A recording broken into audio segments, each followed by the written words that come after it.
với June July ni rục kian July ni rục sáng thì sầm thì bằng và thiên ni chọn hữu hiền có thể thâu veng Giêsu Christa cầu hành tên baptisma tuya baptisma chân na kan bua sai do na kal khom me kani ram nuai tui khwa dil te pau kan ti thei om me lại con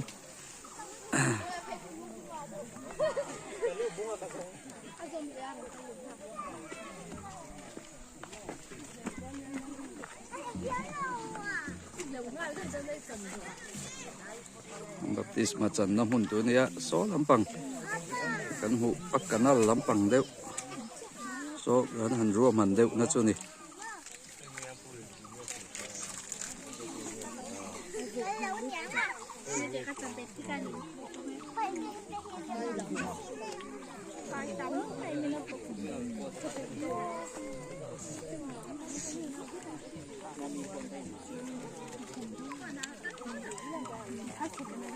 trắng tủ vét cho cắn thì lém đâu à trời ôm tủ te bao gần đấy mi sầm thum te chân thì tủ là cần ngay in report trên thì sầm thì bảo về đó in report lâu te bao là chẳng thấy đón thâu à cái nào report chứ chiang giò kinh là chuyện thiang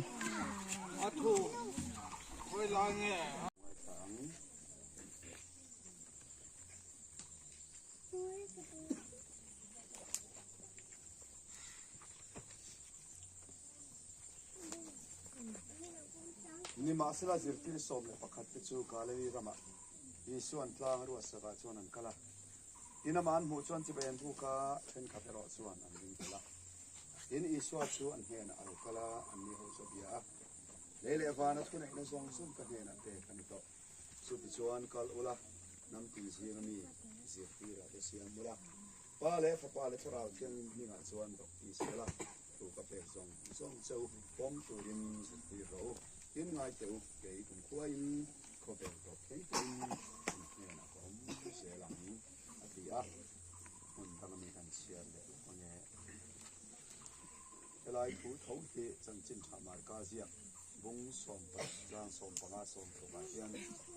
soi là hành xem lại dùng chữ bằng chúng mình rõ là mà chân hết ta rồi mình phải con là không muốn hành xem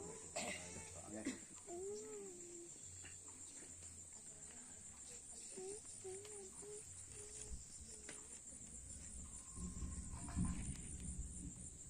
đến cho mình hùa lại chuan kia line som này pakhat nghe là nghe anh lara thôi lại nuôi amutu để chú amutu để thu cho anh thôi là các bạn anh rin đầu anh tìm lung sắc của máy chuan anh sẽ học ta anh nghe na cover zong akal ula in siam zong nghe na chuan chân chân phải phía đầu ring a baptist mà chẳng cho chân lắm nha ring lâu rồi thực hiện chân mắng in kan ta kian thu in sila hei hi kan soi pho to ang khan kan la li swa tong trai na ami te ne na thu pe ani a poi moi em mai kan la li swa thu ani a chu wang chon ro u tia thu pe ka pe thu thung thara auran chen ka ta pe chuan thu thung thar ki in an soi hia la ni hei hi chu wang chuan khovel zong akal ula thil siam zong e na chan chin cha ti ro in aringa baptist ma chang chu chan damin an omang ya ke ni christian te singa he baptisma he ni na ti nge tu akal tang nge tu te singa mi ni in kanali swa ya ani chu ko ran chen kha ta chuan chu tiang ang chungai poimo lo ba baptisma soile zong pom the ome ma se chu taka chu kan pathian thu dian rom hung ruk chang khat chang hi thua khan chu baptisma chen en tir nei ni ti kha min chi chi ani chu lai thu chu kan sian nom le lo tang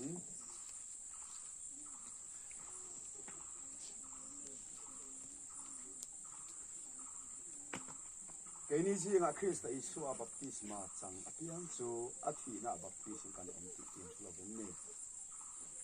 zo wangin athina baptisma kan chanin anena phum bein kan om paro puina mi ti na ta Christ a kai thong khan ke ni po nun na tharin kan om theinan athinan puina ma nen kan zom to si chuan atho le na an pui point kan zom bokang eng hia ila kan mi hing hlui cha ne khen bein om beta sual putak sa ki bora lom thing turin tu na china sual boy kanam lu turin tu po ki to sual la ka suak sia a suak to sia ti in min thila he baptisma kan chan he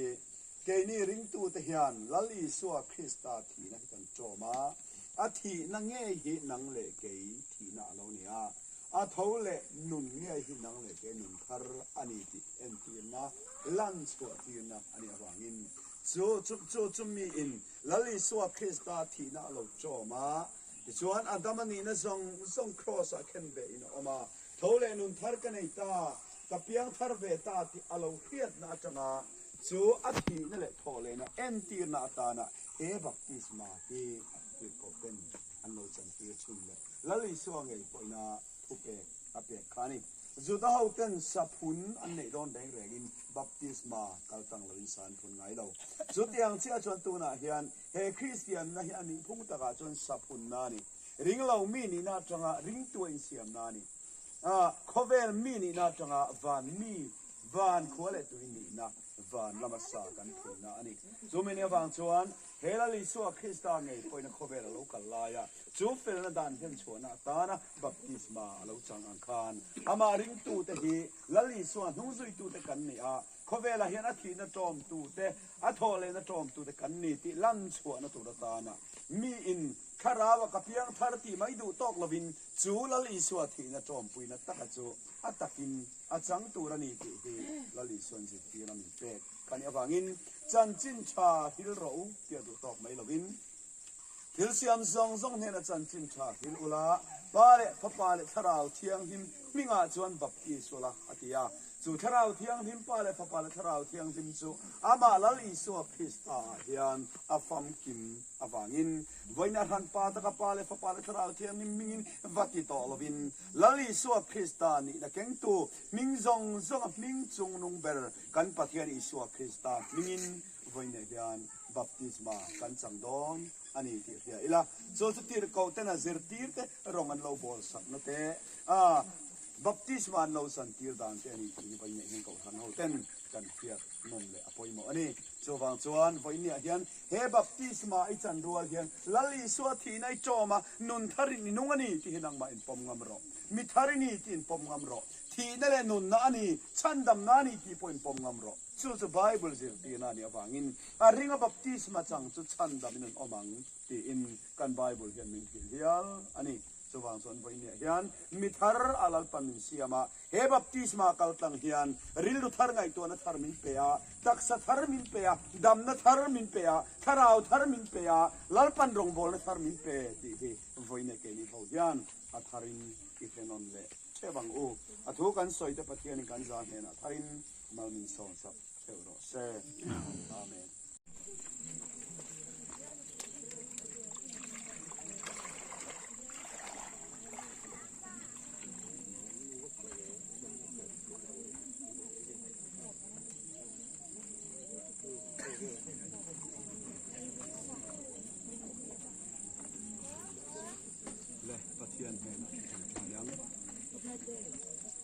Abraham pathian, Isaac pathian, Jacob pathian, kan pathian. Voi ne hian khovela rong bol na ten chuak tan ida I ko ran ho te ne na mo na I pe. Ten chuak tu ra tan I ko ran ho te hun tra min siam sa ko ban lom tu kan tu che. Voi ne hian ka pa ro pui le thiam hin. Nang ma thi na le tho le na chom pui na ta na. Izir ti te ne na I chang khan voi ne hian baptisma changin in hiang nung kan don sui do ne. Lalpa he tui hi kan jing lalpa chang tur te jing lalpa kan pathian tak salam ahas na to po om thei ani awangin he tui hi lalpa nang in ti thiang him lamal so mang che he tui kal tang hian lalpa kan pathian mi ten dong tu ten har sat nan to lo na turata na tak sa le tharau dam na min ken sakang che vonia kan jing a hian lalpa vun nat na te nei po kanom thei inalpa asma ni mo lalpa kan pathian tak salama hisel lo na hisen lama lalpa kansar emo lalpa nat narang tangina abom te po kan ni ang hetui mga lalpa kan pathian nang mathi na le thole na chompuy na tan baptisma kan sam na kaltlang hiyan kan sual na te kan nat na te kan mihing hui zong tamin pumbaw sakla tak sa tharan nang machom thei turin ihe na kan ron itlane hetui kutakan han siya nang maraw puy na puan suwa na tamin man sak turin kanal pa iso akres aming tiyang dinin ihe na kan dile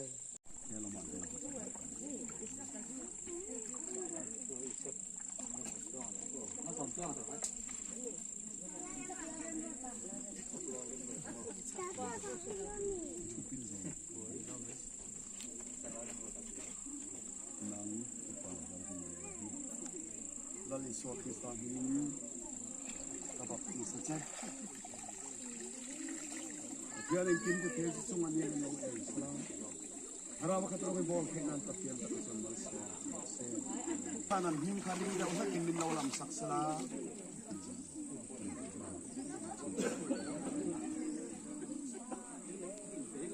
Nang sayon papa.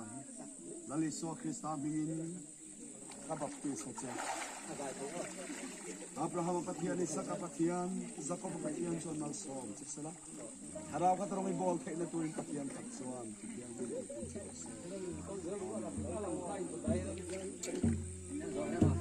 usanga tui khwa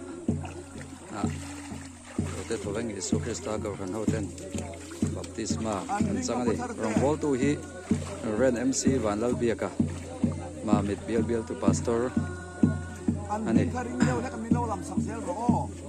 jeni lo hruit luangi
Abraham apatian, Isaac apatian, Jacob apatian, apatian mo Isla. Matian ta katuan karal kian katin ko min sen. Amen. Lalsan dami.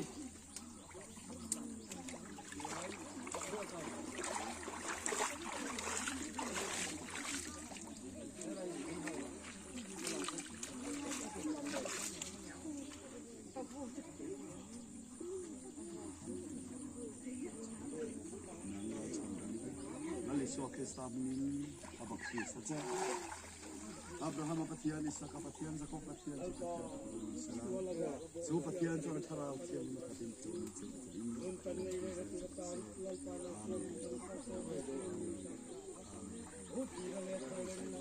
Banal zapa.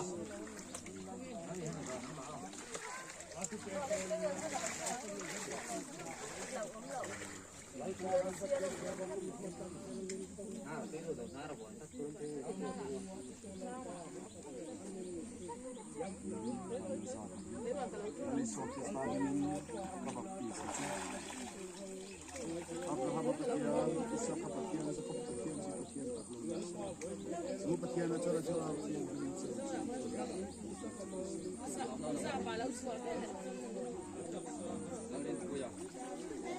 Ikan lah kain batin,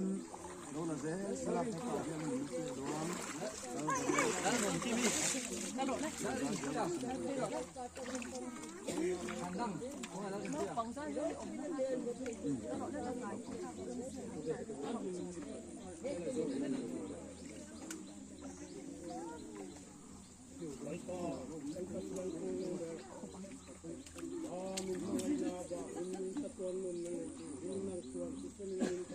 Dalam kimi. Lalu so Kristamin ini abakti saja.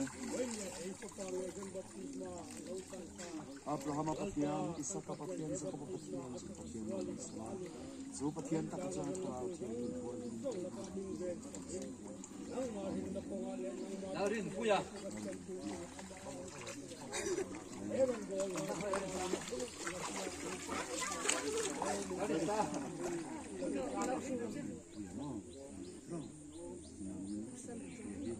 Lalu so Kristamin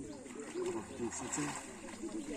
Abraham apatian, Isaac apatian, Jacob apatian, tak lalu Islam. So apatian na cuana kalau kian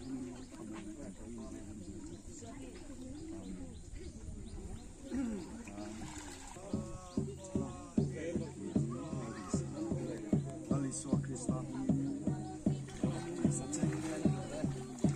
Abraham apatian, Isaac apatian, Jacob apatian, so apatian tak kecuali yang lain.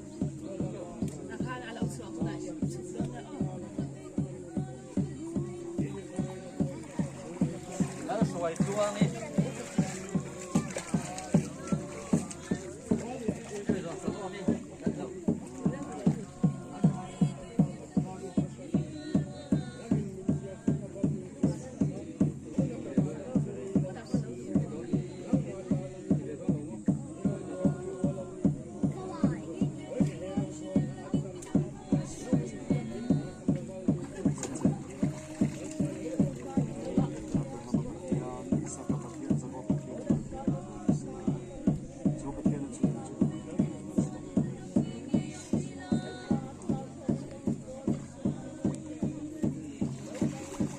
Salam dah dia blue ni.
som chuang đi.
Som kim à?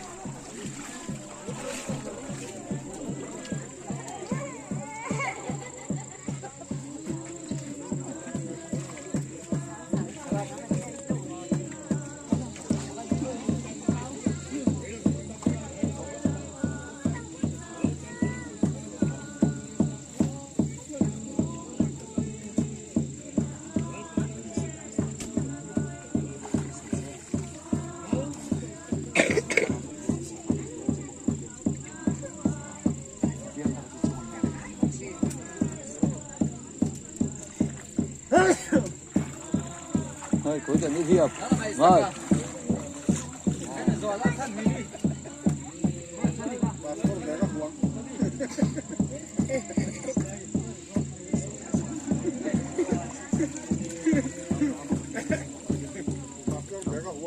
kilo thổi tiêu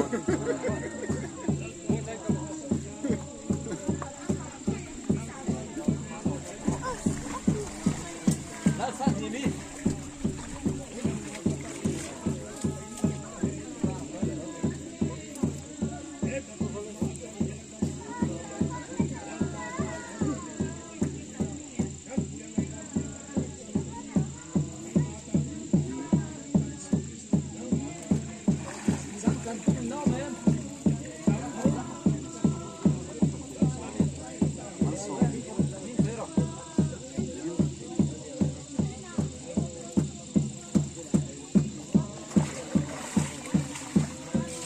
Thành đó đi.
Nó ngày chùa đi.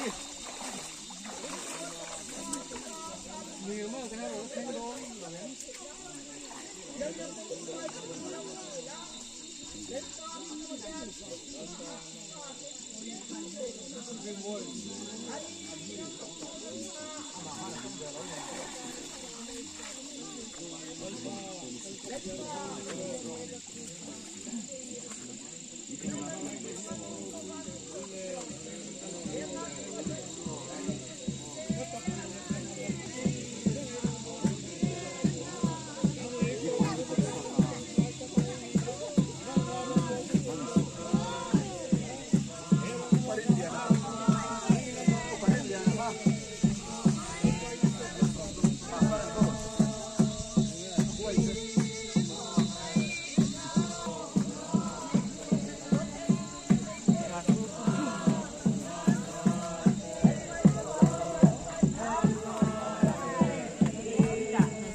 ron sur don tuổi mấy ạ với chú